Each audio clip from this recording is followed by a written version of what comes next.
Hey there, welcome to the Mental Perk podcast. I'm Karla Hutcherson, licensed professional counselor. And I'm Brandi Mock, entrepreneur, author, and community leader. And we're here to talk about real people, real issues, and real talk. Hey, welcome back to the Mental Perk with Karla and Brandi. And today we are discussing modern dating.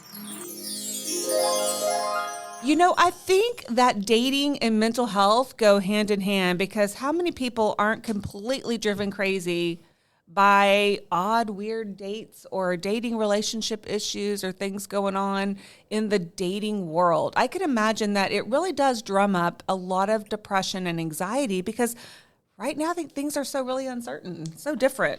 I'm getting anxiety just thinking about it, right? I know. And now, I haven't been in the dating scene for a while, but I have patients. I have a lot of 20s, 30s, and 40-somethings who are going through the dating world and how complicated it really is. Because I feel like with all the additions of social media and, you know, you think about dating apps and all these different things, I think they have a purpose, but sometimes I think they can get in the way of just general connection. Right. No, I think it's changed a lot since the days of us dating and going out, and it's hard to meet people now, I think. It is. And it's so hard. Thus all these apps, but then there's the positives and negatives to it, right? And I think that in dating, it's like we now do so much with our thumbs that we forget how to really focus on building connection through meeting in person, you know? Yeah. Is that thumb dating?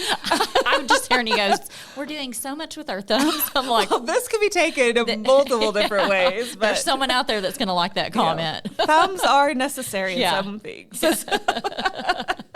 Well, let's talk about couple of these really fun definitions. And so I've been hearing these throughout my counseling and I wanted to look them up because some of them I'm just like, wow, what is that? So I'm going to go through and you tell me what you think they are. Okay. Are you ready? All right. Slow dating. Means you're not dating fast. You're just kind of taking your time, getting to know the person. Yes, it's kind of a gradual kind of approach to dating. Like, you know, we're just kind of building on it. Okay. You know, we're not really defining it. We don't need to really define it. We're just going with the flow. Okay. Well, I mean. Slow dating. Slow dating. That could come off in a lot of different ways right? as well. Right. Soft launching.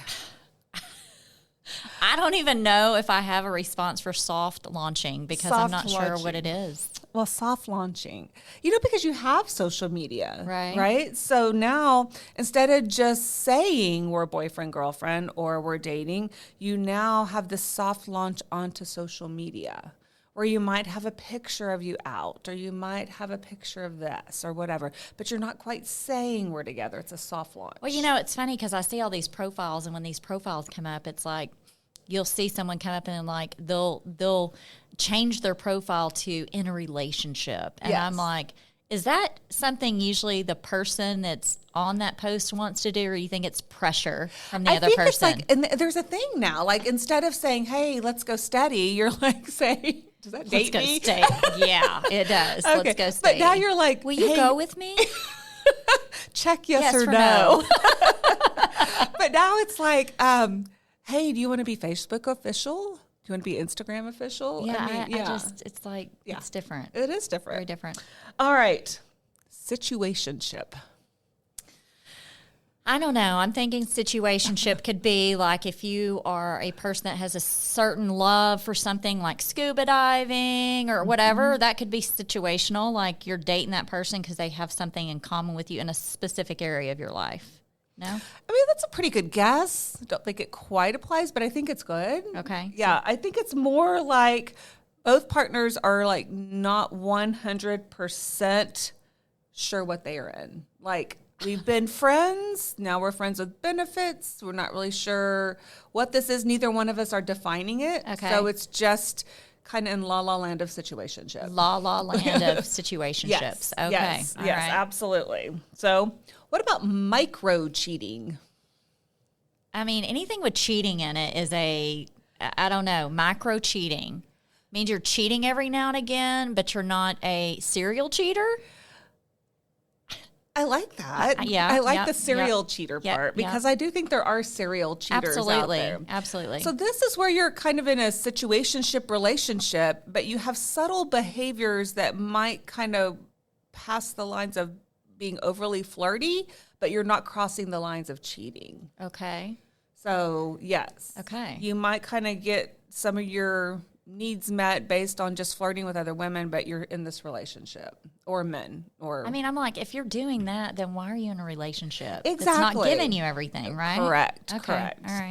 All right. Gaslighting. I think this term is so overused and misunderstood. I think gaslighting sounds like a Karen to me. It's like you're gaslighting, you're a Karen. You know, it's like it's used so much that it's so much, and I hear it in just every other sentence a lot of times. But I think in relationship wise, it may have a little bit of a purpose, right? Okay. But I think it's more about manipulative behavior that causes the other person to kind of question their thoughts, memories, feelings. So it's like when you're kind of trying to switch it so that you don't have to take responsibility for stuff. And even though you might have done something, you're trying to make that person question whether you did it or not. Yeah, and I'm like, run for the hills. The minute you get that, just run for the hills. That is a major red flag. Yeah. Catch and release. First thing I think of is fishing. Let's go fishing. But isn't that the way dating has been described before? Like you kind of catch and reel them in, you know? Well, I mean, that could be like, okay, you went out with them, you caught them, and then they're not what you thought it was, so you're going to release them out into the pool again. That's how I feel. I think that's kind of where you have a romantic interest, you've been pursuing them, but you start to quickly lose interest. Yeah. And over a little time, maybe you stop trying to try so hard. Okay. Yeah, so I had him. It was great. Maybe we had a one-night stand, maybe had 3 night stands or whatever, but now I'm letting him go. Bye. See ya. Bye-bye. Bye. Breadcrumbing. I'm not a cook, so if I was a cook, I could probably come up with a lot of different terms for this, but I am not sure. Is it like you're playing hard to get? Well, it's kind of where you're sporadically and intermittently communicating with a romantic interest. Okay. But it's like you give them a little crumb of bread every now and then, but then you kind of fade off.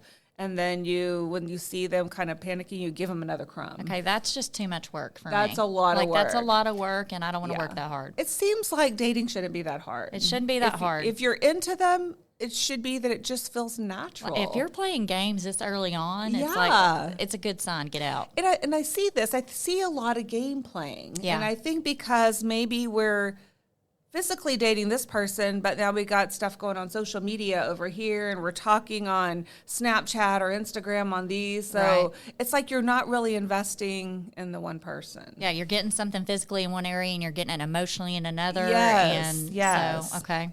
Ghosting. Another term I think is used a lot. It is used a whole lot. Yeah, I mean, ghosting could fall into any of those categories above, I think. You know, it's like, if you're getting ghosted, move on. Yeah, I kind of feel like, if you put yourself out there, you've given your all, you've tried to communicate with this person, and then they just all of a sudden stop communicating, that's kind of cruel. And I feel like in that situation, you would want someone who treats you better. Yeah, for sure. I mean, if they're going to just stop responding, that's not the kind of person you want to be in a long-term relationship with anyway. Yeah, speaking of, you talk about ghosting, and I've got a little story here. It says, I met a guy on Bumble. He set a date to meet on Saturday. He proceeded to ask me to send him a photo without makeup, which I don't think is a bad thing that guys ask, because I don't know about you, but I've seen some of these makeovers where they're putting their teeth in and and it's not even the same person. So I don't blame a man for that at all. I don't know. I'm going to have to go with, why don't you just meet him first and then see, Yeah, but what if you've met this girl and she's hot, right? And then you meet her at somewhere else, or y'all sleep together, and you wake up the next day and you're like, I know I didn't drink that much the night before. She can't be this different looking. I mean, it happens. And so, Anyway, He says, I stopped talking to him after more weird stuff, like him telling me he was a nice guy. This was a Wednesday. He texted me on a Friday. I didn't reply. A few hours later, he found all of my social media, including my Facebook, and left me abusive messages for ghosting him. the ghosting. Calling me a... See you next Tuesday. Yeah, see you next Tuesday, amongst other wonderful things. I blocked him, and I was genuinely scared. I saw him on Bumble a few years later and tried reporting him, but to no avail. They're out there. That is so crazy. And that's what we're talking about, I think, today with the dating world. It's so hard to just meet people, especially, you know, when you get in the work world, you work all day long, you go home. It's like, where do you meet people? Where do you meet people? And then you get on these dating apps and you don't know what you're getting into. Right. I think this is such a big challenge, and I think it can be exhausting. I'm exhausted hearing it. So, you know, we talk about, I have many of my patients will talk about dating fatigue, where they've been on these social media sites forever and they've been on these dating apps and they go on these different dates. None of them work out. You get ghosted a lot. You know, it's just like, it's like one after the other. You're swiping right, you're swiping left. Do you swipe left or only right? Swipe up, down, Swipe. I don't know. But anyway, I'm just like, it has to be mentally exhausting. Yeah, no, right? Yeah, for sure. And I think it gets back to connection. I feel like there's so much more you connect in person. And I think what happens also on these social or these dating apps is that once you kind of swipe right on somebody and they agree to start talking, you're talking through these messages and you get to know each other on black and white. But then when you actually try to meet, the conversations aren't the same. I've heard so many stories of people that chatted it up for, you know, let's say a month, and they finally get to a point of meeting, and then they just totally get crickets. There's no talking at all on the date. It's almost like they didn't even know that this is the same person they were talking to online. There's a comfort in this texting. Yeah. And then we've lost the art of, I think, personal connection. Mm-hmm. But you see that everywhere, not just in dating. You see that, I mean, like if you're in an elevator, everyone's on their phones. They're not looking at each other, talking to each other.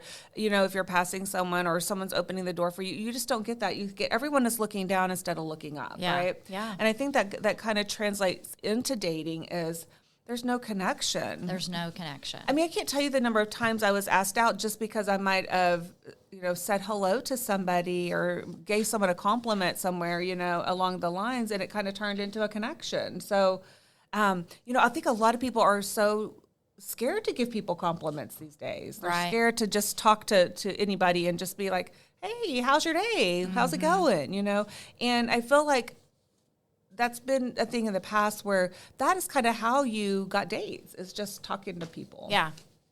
So anyway, I feel that's kind of different. Problem solving in relationships. I know that this is another challenge because let's say you do get into a situation where you've gone on a couple dates and maybe there's a conflict that arises, something that y'all don't agree on or something. Instead of like problem solving and working through it, people just block each other. It's just so easy to just block or ghost. Yeah, and that's like, are we 5 years old? What are we doing? In any relationship, there's going to be problems. In any relationships, there's going to be conflicts or disagreements. Right. And you can't just block or ghost somebody. I mean, that's not a relationship. Well, no, and here's the deal. If someone's blocking me after not agreeing with what I said, that's a clear indicator to me that I don't want to have to work through that situation with that person. If they're going to act like that up front, and they can't sit down and say, hey, you know, I mean, I'm done. Yes. And I think it's just that whole, I mean, they're lacking problem-solving skills in that situation. Right. Relationships are hard. They really are. They are. They're work. I also think there's like a FOMO situation. Like, you know, you see all this wonderful stuff on social media about meeting people or meeting on apps or meeting on Snapchat or, you know, or you see other people's relationships going so well. Well, again, when you think about social media, the things that are put out there are what people want you to see. There's not what's really happening in their everyday lives. No. So then people get this whole FOMO. Well, my relationship's not as good as theirs, or my significant other doesn't treat me as good as they do. And so you have this kind of fear of missing out or this comparison. And so it can affect the quality of your own relationship. Mm-hmm. So I think that's kind of another area. So question, who should pay for the first date? That's a question a lot of people. I think we're living in an age where it's okay. I'm a person that likes to pay for my own date. And I think the reason why I do is because I think there's this chivalry's not gone completely. And I like a guy to open the door and, you know, like, you know, do the things that are gentlemanlike. But at the same time, there's a part of me that feels awkward if I'm not, really, honestly, if I'm not really into the date, I'm going to pay for my own tab. I think there's a place for that, but I also feel like, I think women have come such a long way from where we were in the 1930s, 40s, and 50s. I think we don't give ourselves enough credit for all the changes that have been made. Right. I mean, women are now corporate leaders and doctors and lawyers and Supreme Court justices and all of these different things. We've come such a long way, but we also want to touch into that feminine side where we want to feel loved and appreciated. No, right? I agree. Yeah. And so I think there's something to letting a guy pay for your dinner in order to show you that he feels you're special. Yeah, no, I agree with that. That's and like I said, I'm okay with that if the date's going good. But if it's not, and that's I'm where like, I think you have to you kind of play gauge it by it. ear. Yeah, you got to gauge it for sure. Don't be afraid to pay for stuff, because I think, you work hard for your money and you want to share it with someone, and I think that's great, or you want to treat them. I think that's amazing. But I also think don't be scared to let somebody treat you. It doesn't weaken you in any way. Well, it's funny because out of a survey, it says that out of 300,000 singles, they found that 63% of the men would prefer to pay for the tab, the first date, while 46% of the women, 46%, yep. That's a good of one. the women polled believe that they, it was the man's responsibility to pay for the first date. So it's kind of like, it's getting kind of in the middle a little, right? I think so, but I think there shouldn't be an expectation. I think you have a point where you say, see how the date is going, but I think it's always okay on the first date to offer and say, hey, would you like to go, Dutch on this? And I think that they're going to be able to answer that. Yeah. And if they just say, no, I would love to pay for this, then be okay to let them do that. Yeah, you definitely need to, because I think it demasculates a guy sometimes, and it's like they need to feel like they got the charge on this, right? But I think likewise, men have to let women pay sometimes so that they feel like they're, contributing equally to the relationship and that they're not being manipulated. Right. So I think it's kind of goes both ways. But then, ladies, you start something, you better be ready to finish it, because that next meal you think you're going to get bought by the man, he may be like, oh, you got this, So, and he might take you to an expensive place. She wasn't ready for it, right? Yes, absolutely.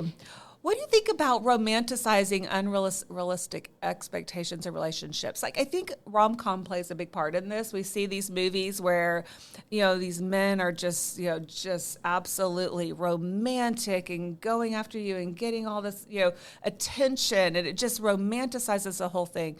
And men are amazing, but I don't know that they always think on those terms, or that they're going to do those things on their own.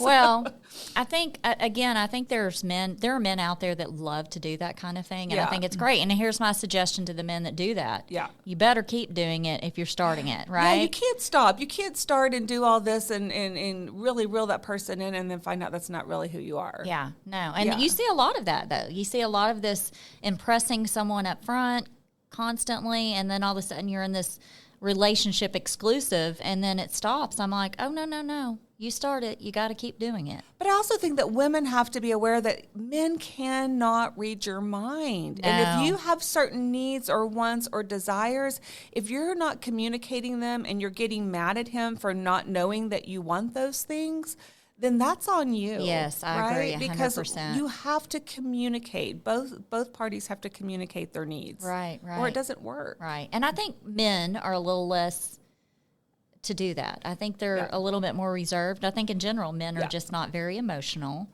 And I think that they tend to hold back a little. Yeah. And so I think it can go both ways for sure. Who should ask someone out on the first date? Who should ask for the first date? Mm-hmm.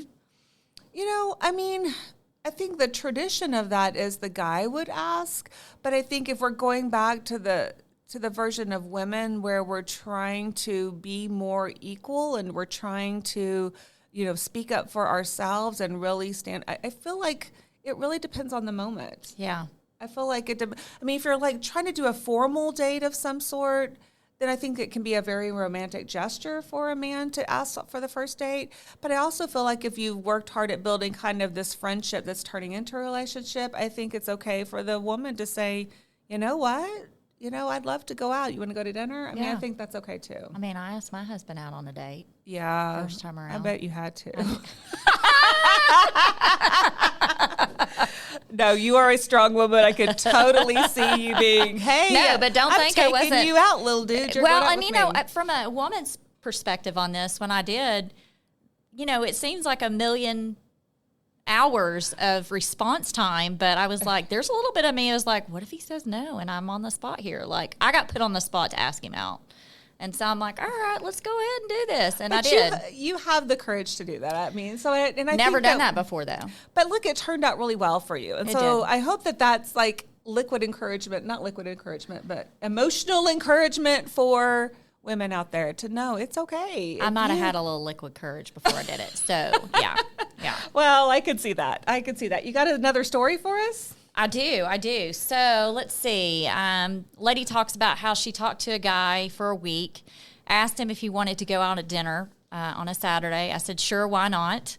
We were going to a nice Italian place, but he was wearing sweatpants and a T-shirt. No. Oh, no. On Yeah. a first date, When you he- better be looking good. Yeah, right? when he picked me up, I just shrugged it off, which I would never have done, and thought it was a little strange. We get there, and I'm heading for the front door. He tells me to come here.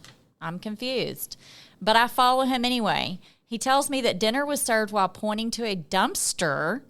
To make matters worse, he took out an old takeout container of pasta and started eating it. It was so disgusting and shocked, but I had no ride. Ladies, make sure you got a ride. So I said that I had to go to the bathroom. I told the restaurant about the guy. Told the restaurant about the guy and asked if he could call me Uber. Worst date of my life. Oh, my gosh. It seems like that guy was on purpose trying to make it a bad date.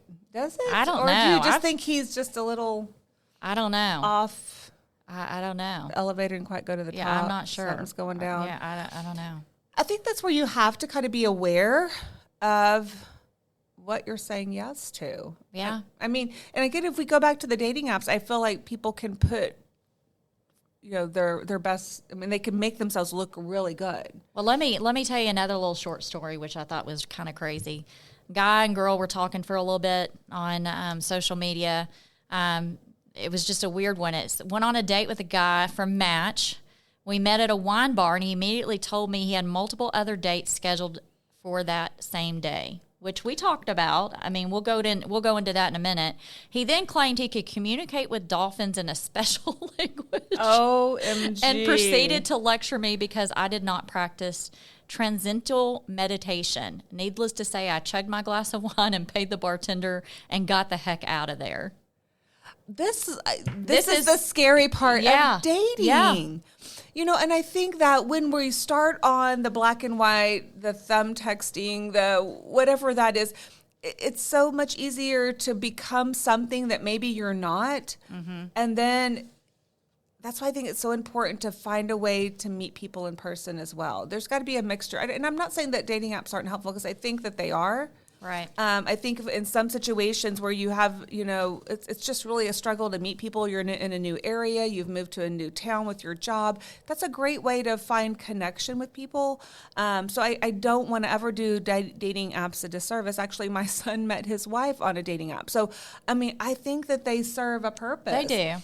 But I think that the combination of dating apps and finding a way of personal connection, there has to be a way to bring those two together. There does. So there can be more success in dating relationships. There does. So what about talking about politics in the first date? Is that a good idea? Ooh. Politics and religion.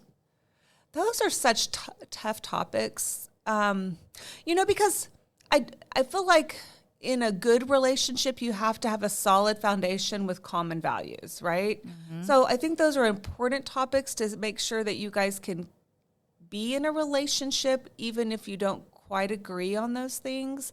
But you have to remember, you have to have core values that really connect with each other. Otherwise, the foundation of the relationship's not going to be as strong as it needs to be. So maybe if you're talking through apps, that's probably one of the first things you kind of want to get out of the way. How do you feel about religion and politics? That way, that's not a bad idea. I don't think so. I think it's probably needed. I think maybe using those first few interactions with people, it's about kind of locating those values rather than the superficial kind of conversations. Maybe you have some of these tough ones to weed some of these out. Right. So that might be an option Yeah. in managing dating apps. But yeah, I do feel like I think we have to focus on, in order for a relationship to be healthy, we have to have a common ground of some sort. So I think that's important. How do you deal with awkward silence on a first date? Ooh, where's our crickets? We need some crickets. Crickets. How do you deal with that? Oh, that's such an annoying sound on a date, because you're already kind of nervous. You want to impress this person, and then it's like, what do you do with that? You know? So I think it's good to kind of have some things that you might bring up in case that happens. Like, kind of in your head, have a list of things you might ask or talk about. Mm-hmm. I think that's always good. Take the time to ask questions about that person, finding out things that they like to do for fun, Mm-hmm. You could always go back to the, hey, what's your favorite movie? I don't know. And then you get crickets. Yeah. Yeah. What would you do in that situation? I just keep talking.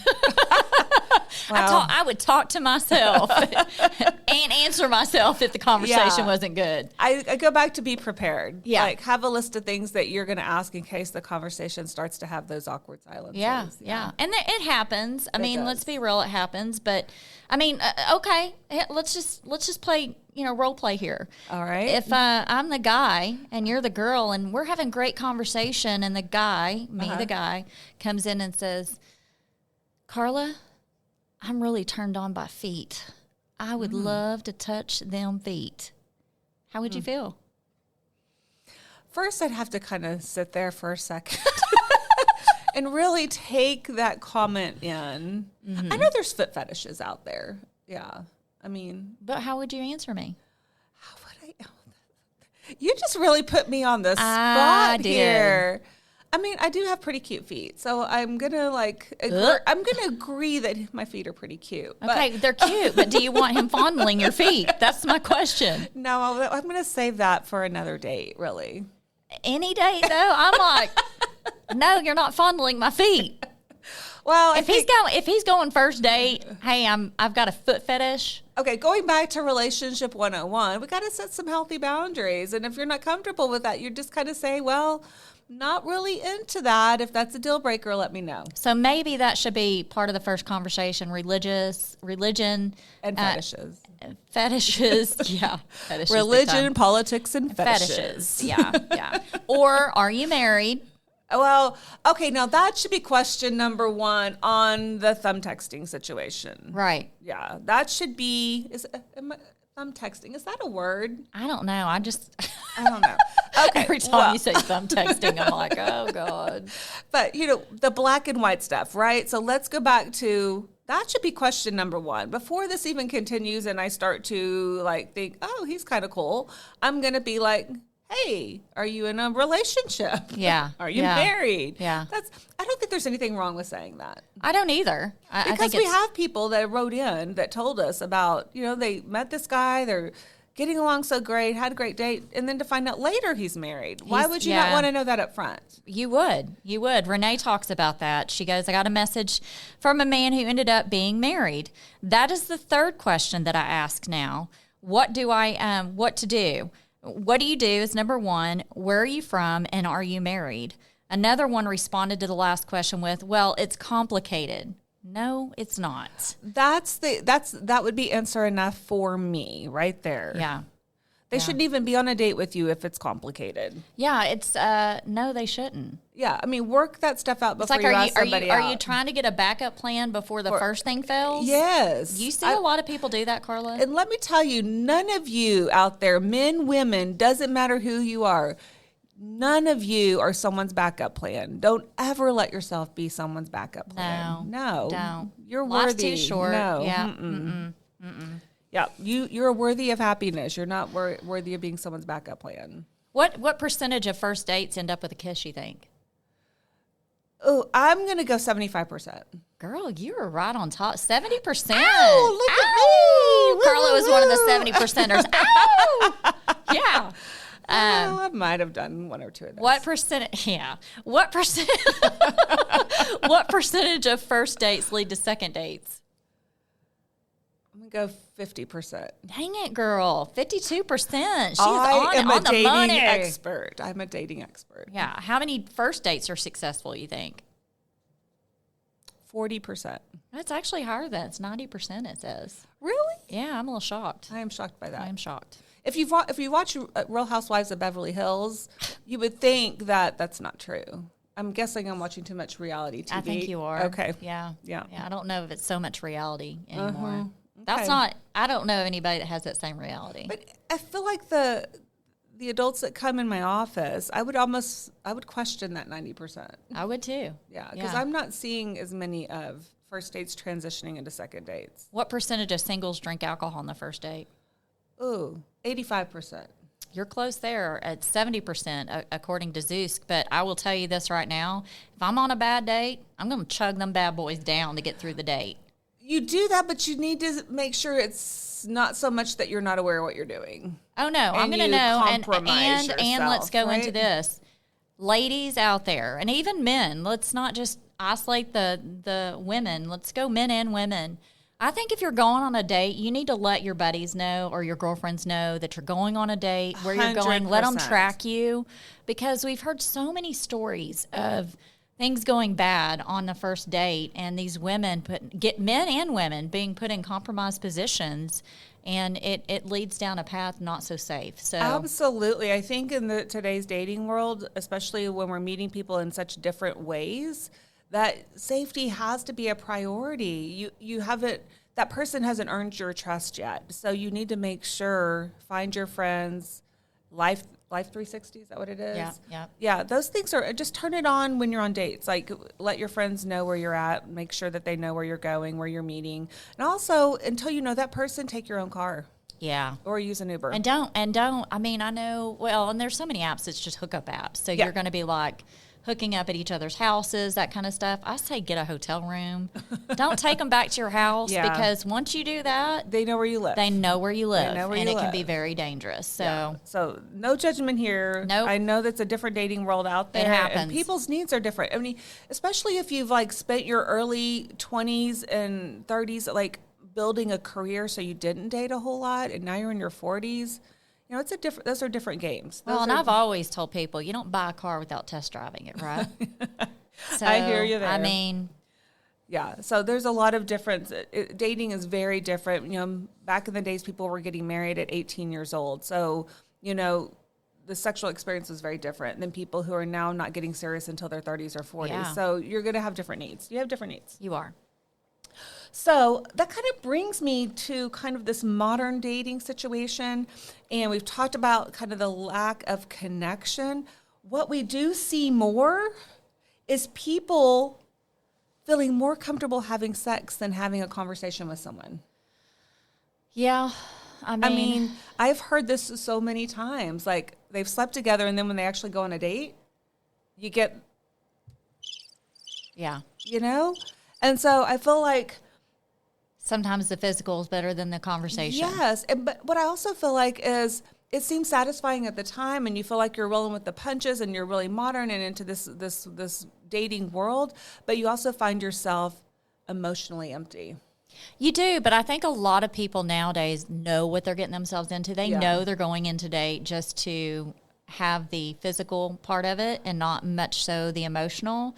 So it's kind of an expectation now. It's, do your thing and go. What happens when you catch feelings for that person now and y'all haven't had the conversation of what happens if one of us feels for each other? That's why I say you better have yourself in check before you do it, because I think there's a lot of that happens, and I think that, And that's where we're getting the depression. Yeah. Right? For and we're sure. seeing depression with dating because you're Was that only not good getting enough, And then you're getting you're not, so if you think about sex, it's an emotional and a physical connection, right? And so if you're only getting the physical, you're missing half of it or more than half of it. Right. And so that leaves you feeling very empty, I think. So I feel like that's something you really have to consider before you jump into that kind of relationship. If you're just looking for a physical connection and you know that's all you want, then that's one thing. But when you start to have those feelings, you have to really check and see if this is the right situation for you. Well, and I think there's a lot of people out there that do. They go in with that intention of it just being physical, and like you said, one party or the other